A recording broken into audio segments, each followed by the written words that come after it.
I think for women especially, there is this need to be able to talk about these things because we should be able to access our own pleasure. When you're talking to women who are struggling to access even identifying what their pleasure means, what are the first things that you kind of recommend that they do? It's, I think with just a few questions, I can normally like get a sense of where the blockage is.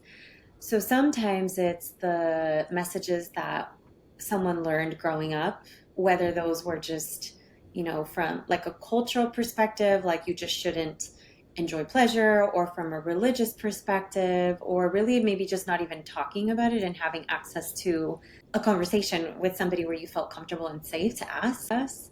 The fact that someone is telling you it's healthy for you, and you can still be very religious. You can still, decide you want to be abstinent until you're married. You can still do the things that maybe you feel like could contradict enjoying pleasure, but they can go hand in hand for people that have that as a concern.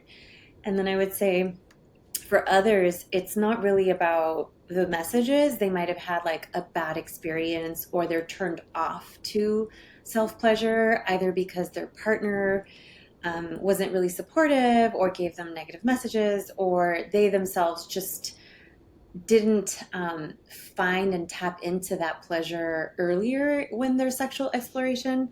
So for that maybe type of person, what I would say is let's start some homework and let me give you some suggestions. And it doesn't have to be sexual pleasure in the beginning. You could just be other things just to feed your body things that feel good.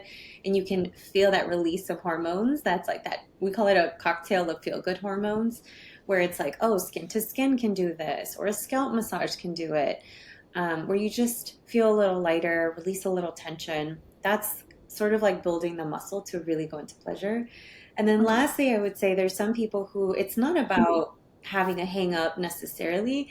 They just are a little bored. And whether that's bored in the relationship or bored in like their routine, they need novelty. They need like permission to like bring in fantasy and bring in things that they may be thinking about maybe unconsciously and don't get a chance to talk about because they're busy or tired.